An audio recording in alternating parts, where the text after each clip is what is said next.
Folks, it's the day. A couple hours from now, the official voting for this friggin' ridiculous election will finally happen. All the speculation will be over. All the bewilderment will be over.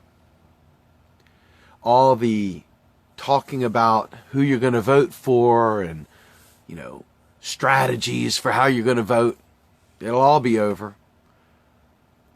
And there we'll be sitting with some harpy or some chump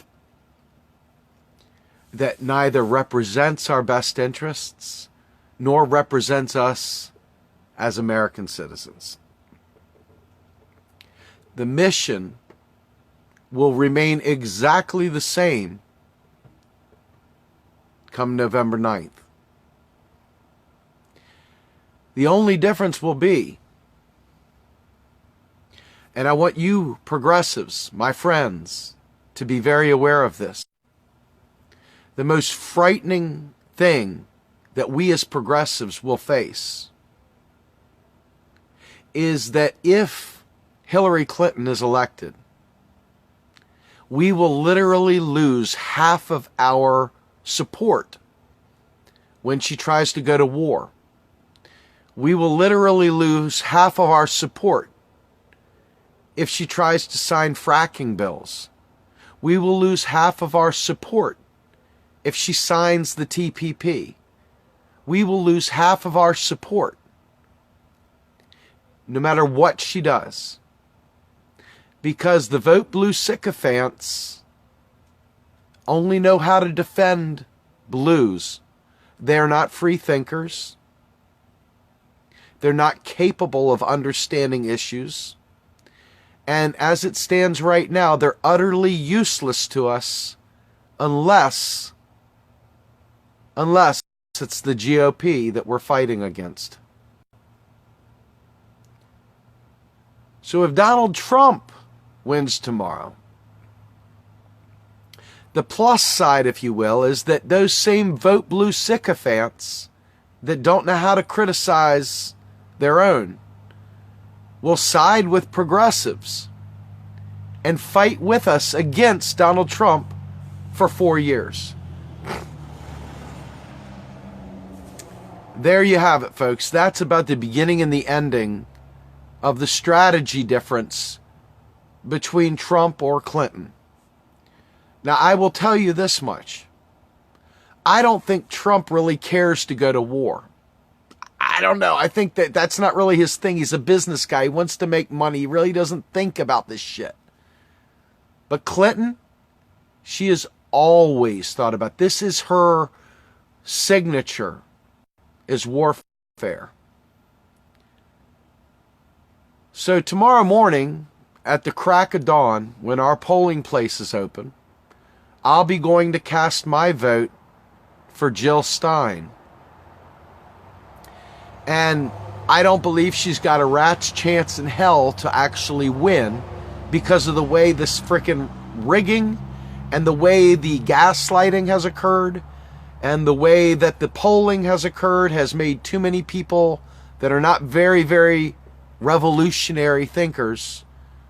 Everybody wants to vote for the winner.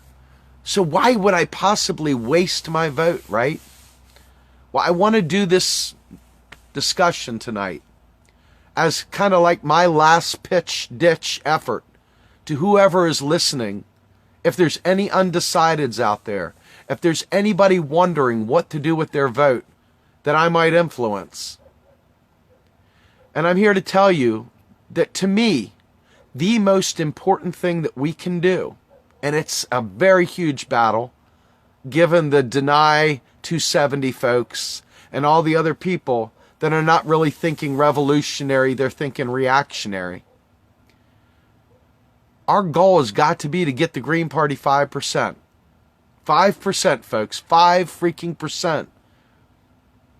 They are capable of getting a hell of a lot more than that if the system doesn't job them out of it. If the pollings don't close and call a winner with 1% in, if people actually remember why it is they're voting. Jill Stein's not going to be president. She knows that too. It's not like a big secret. But they need 5%. So if you're on the fence, if you're a progressive, folks, help us help ourselves and support Jill Stein.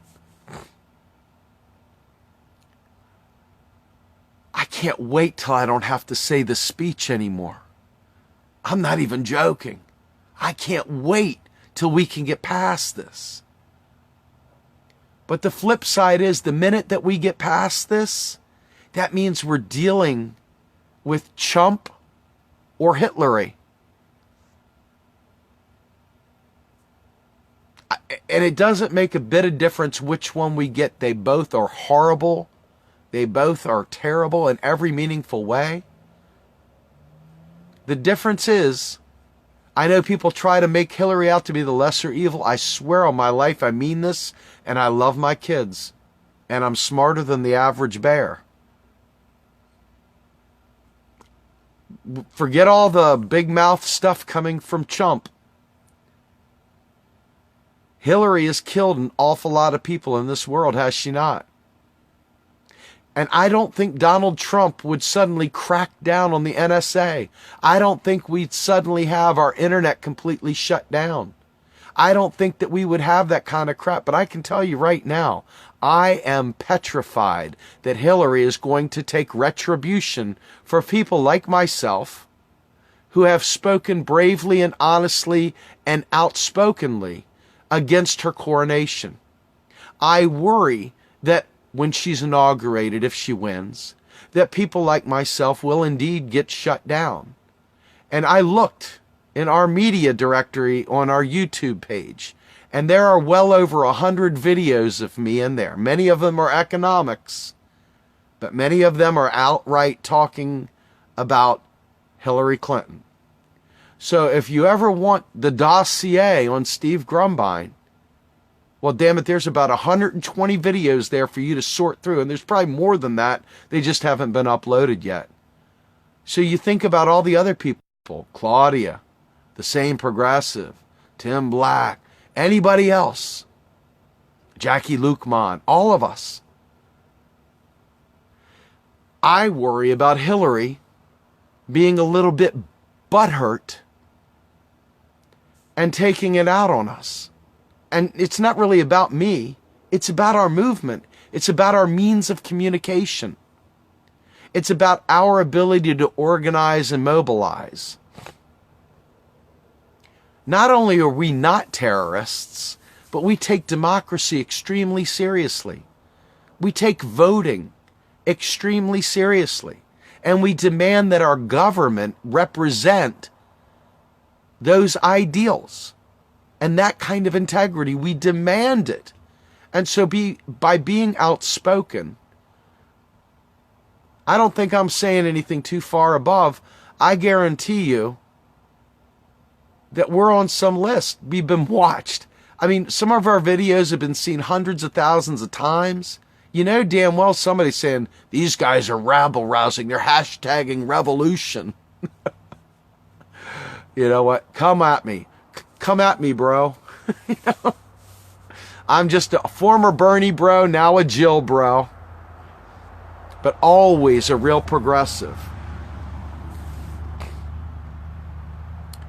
So, in my last pitch effort to get you guys to understand this, let's just go through a little bit of history so that we're all on the same page. When Bernie Sanders started this thing back in May, Bernie had a crowd of about 10 people following him.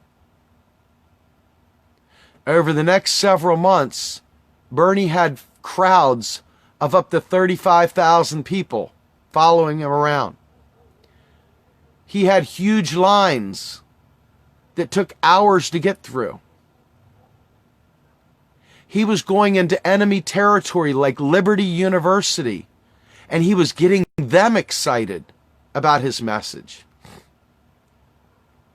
Bernie Sanders then took his fight to Georgetown University, where he talked about democratic socialism and turned the world on fire, teaching people that it was okay to claim that they were a socialist. That's pretty freaking cool. Bernie Sanders personally moved the Overton window way to the left compared to what it was. We're still not even at the center, but he moved it way over here to the left. And after getting screwed on Super Tuesday, and after getting screwed repeatedly by purging the rolls, by cutting down voting places, people waiting for 6 hours in Arizona. I mean, people in New York getting screwed out of their vote.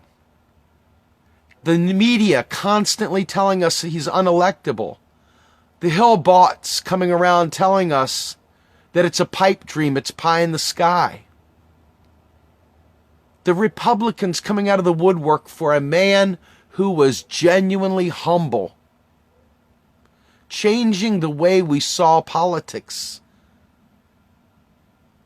So as we went further into the next disappointment, where he didn't do as well as we thought he would do, and we found out all the ground game in North Carolina where they had the Hillary people planted in the camp.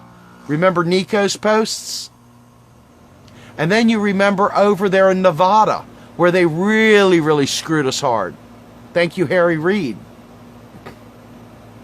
And then you remember all the stuff with Claire McCaskill. And then you remember Debbie What's-Her-Name Schultz. I'll never forget that one. Debbie What's-Her-Name Schultz. Racket! But you remember all these people that screwed us royally. All the New York Times articles.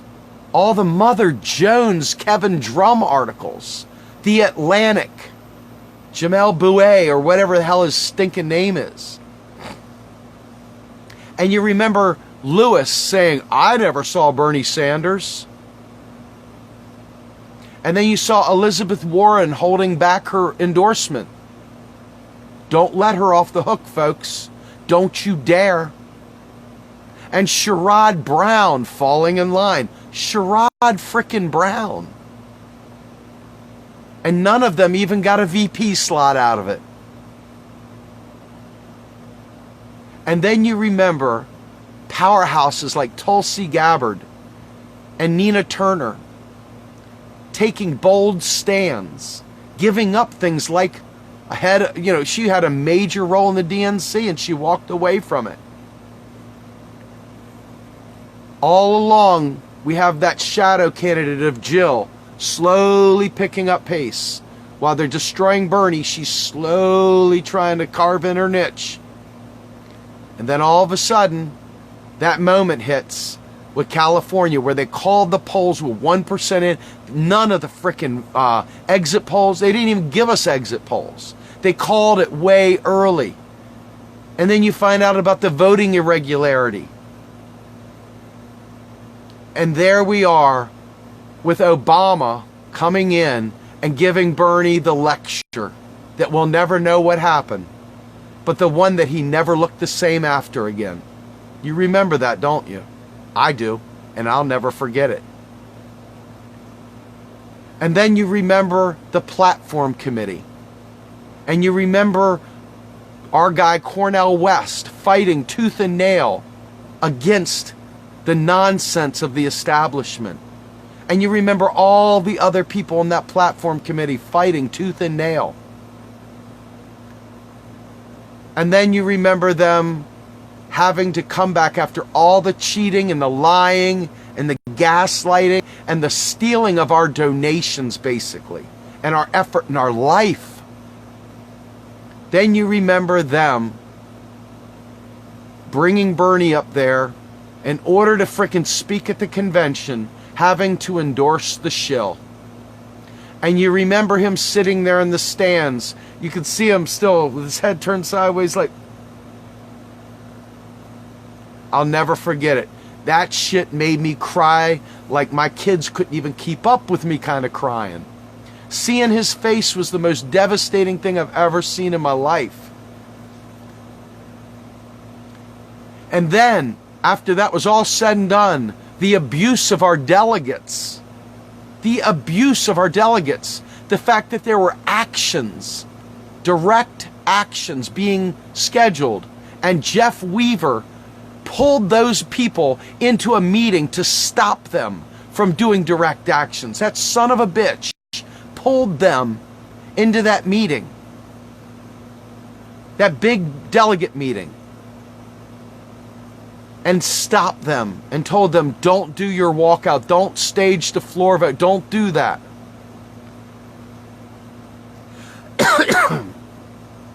Damn, that makes me mad still just thinking about it. And then Bernie was never the same since.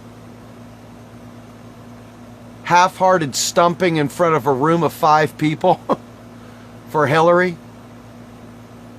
And there we were in the streets of Philadelphia with Jill Stein from the People's Convention that Sunday. That's right. Jill Stein. Excuse me, was it Saturday? I think it was Saturday. I think the People's Convention was Saturday at the Arch Place Meeting House. I think it was Saturday. Anyway, but there was Jill Stein with Nina Turner, and I had so much hope that Nina Turner was going to be her vice presidential candidate. Y'all remember that? And Jill asked her to be her VP candidate. And then she said no. That was when I met Portia Bolger. Y'all remember the video went round the world where she was... Way to go, Portia. Why did you damn well endorse Hillary? Goodness gracious, I thought you had more fire in you. I love you still. I'm not going to put you down. But my God, what were you thinking? I know what you were thinking. It was a bad call, girlfriend. It was a bad call. Much love, though, still, nonetheless. But I remember, as we covered that thing, that was when Real Progressives really hit the map. Our coming out party was really at the convention. You had Kia, you had Sandy, you had Jackie, you had Barry, you had a whole host of people working the streets from Real Progressives during that time period. But that's when Jill Stein said, fine, you have a plan B. Bernie, I will give up the ticket. I will walk away if you will take my spot. We have room for Bernie Sanders. We want Bernie Sanders. Come join me. He said no. Broke a lot of hearts. A lot of us went and sobbed. Yours truly. But then I said, you know what, guys? It's time for the next progressive in line. And I went balls in for Jill Stein at that point. Because nothing is more important than the movement to me. Not your feels, not my kids' feels, maybe Melanie's feels. But honest to goodness, the movement. It's the movement. And that's what my focus has been ever since. And it will never, ever, ever go back to the cult of personality for another politician as long as I live. It will always be about the issues. So Jill Stein, what did she do? She started wooing Bernie supporters. She started talking to us. She started trying to welcome us in a way the Green Party had never done before. Many people had never even heard of Jill Stein. Many people still haven't heard of Jill Stein. Shame on us. She's a wonderful person. Having met her, having had other people talk to her and interview her, having followed her policy positions, we don't agree on everything, let me tell you. She gets a lot wrong on the economic side. Let me just be real honest with you. Now, she may harbor the truth inside, but I guess she's not feeling free enough to say that taxes don't fund spending. But that's okay. She gets everything else right. And I got tired of defending her from the anti-vax crowd. The whole, she's an anti-vaxxer. No, she's not anti-science. She said she wanted people, an independent review board. She wasn't saying she didn't agree with it. She's a doctor, for Christ's sake. She said some things about Wi-Fi that made me scratch my head a little bit as some waves went through. Okay. But other than that, though, rock solid, and it's got my vote with a guilt-free vote, man. I'm going to be casting it for tomorrow morning. But we've had the pleasure of having Claudia interview her. The very first real hardcore interview with a presidential candidate came from Claudia on Real Progressives. It was a wonderful thing. She was in Vermont. It was back when she was courting Nina Turner. It was back when we were all wondering if Bernie Sanders was going to take over the ticket. It was amazing. It was amazing. We were all excited. I mean, I'm sitting there at work shaking my coworkers. I'm like, look. Jill Stein. She's being interviewed by Real Progressive. My group we're interviewing Jill Stein right now. I was so excited, folks. Do you have any idea how hard we work to do this stuff? And to have Claudia be right there and be able to pull that off was one of the highlights of this entire thing. So, flash forward a little bit, and we've watched these debates between Donald Trump and Hillary Clinton, if you want to call them debates. And we watched the Green Party have to go stage a freaking major direct action at Hofstra University just to try and get access to the debates. The rigged polling. Do you realize most of these polls didn't even give you an option for Jill Stein? How in the world was she ever going to get 15% in 5 polls to get on the debate stage? The debate commission must go. That's another lesson we learned from this. We need competition. We need electoral college reform or absolutely revolt and get it the hell out of here. But we watched as people took a bullet for the team. We watched Arn. We watched Yane. We watched that whole entourage get arrested. And throughout this time, we've watched the Dakota Access Pipeline. No DAPL. We have watched as militarized police have tried to freaking force their way through to allow these oil companies to run a pipeline through treated land, through the water, through burial grounds. And you've seen Bernie Sanders speak out on it. You've seen Jill Stein act on it there at the pipeline. Remember the spray paint can writing on the bulldozer? And there was Amy Goodman getting arrested too.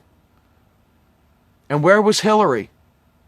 Nowhere to be found. Looking for an amicable solution to work with the oil companies. One that works for them, you know?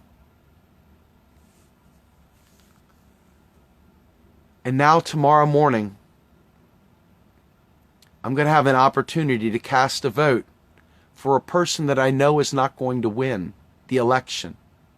But I am going to try to create that 5% margin they need so that we can run against Hillary in 4 years. Because the Democrats will not primary her. And you've already seen the Democrats won't stop a Democrat. They are not standing in the way of Obama. They're not going to stand in the way of Hillary. You remember the reason why they wouldn't put bad language into the platform about the TPP? They didn't want to upset a sitting Democratic president. Their exact words. Do you think that they're going to want to upset the woman who suicides people when they cross her?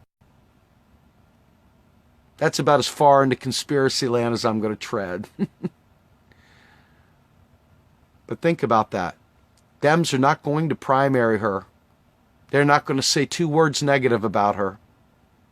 She's going to have a full entourage of sycophants supporting her every move. She's already calling for a no-fly zone. You remember her damn transcripts from Wall Street? She wouldn't show them. Thank you, Julian Assange and WikiLeaks. Thank you, WikiLeaks, for putting it all out there on the table. We heard you. We've read it. We know. And we have seen who the Democratic Party is. The Donna Brazils of the world.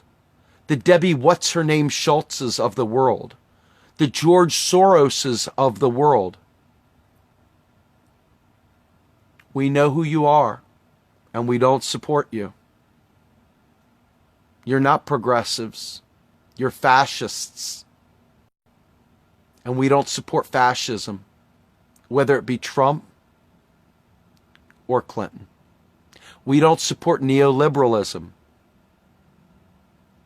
This grotesque merger of industry and state through corporatism must end. The blight that we have experienced in this country is a result of the untold consequences of Citizens United must end. Not that I am completely against citizens uniting. I'm just against the implementation of corporations being seen as people. And it is time that we call out this no-fly zone that Hillary is trying to put forward to bring us to a war with Russia. And it's time that we say, no more Honduras. We will not suffer any more coups led by our CIA. And no more Yemen bombings. No more Libyan coups. No more destroying the Middle East.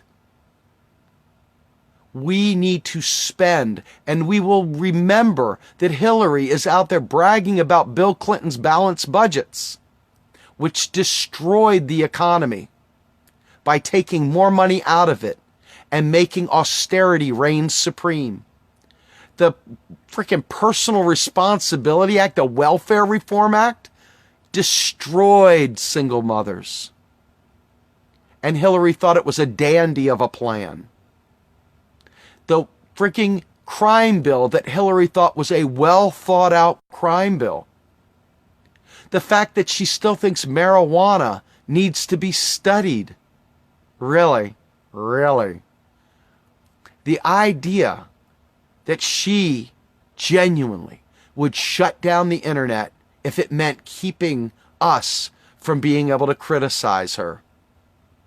And the fact that her people are going to call every single truth we bring forward a right-wing conspiracy should scare you to death and make you vote for Jill Stein. Because, quite frankly, we either unite under Jill or we unite in opposition against Trump.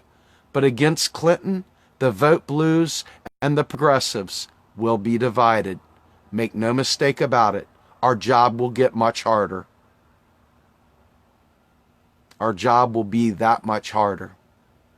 The election fraud that we saw during the primaries is out in the open. The only difference between the primaries and the general is that the general is for real. The general is for elected office. The primaries are basically for club president. They mean nothing. They don't even need to have a primary.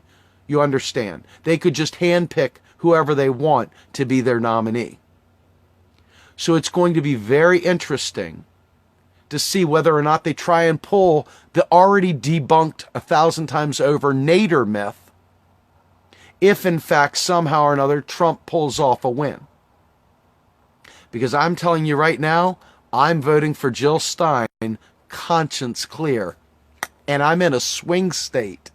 Baby, I am in a swing state. And I'm dancing to the Jill Stein beat in Pennsylvania. Bring it.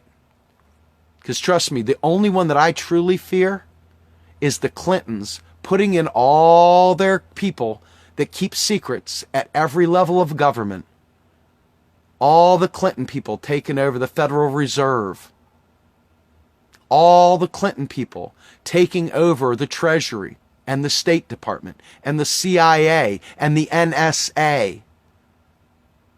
Folks, use your head. The only benefit that I see in Hillary getting in there at all is the fact that Bernie will most likely get the Senate Budget Committee, which would put Stephanie Kelton in as the top economist yet again to help us get somewhere. But Hillary, we're in big trouble if she gets anywhere near that White House, folks. We will be in war we will destroy our planet, and we will implement austerity measures like Social Security being privatized. This is no joke. It's for real. So, folks, in my last-ditch effort to appeal to your sensibilities, to get you to vote for Jill Stein, all my fellow burners that fought with me tooth and nail round the clock for Bernie Sanders, I'm asking you, before it's too late, to join arms with me long-term and fight a long-term revolution and help me block the coronation of Hillary Rodham Clinton. I'm asking you to support the next progressive in line, Jill Stein.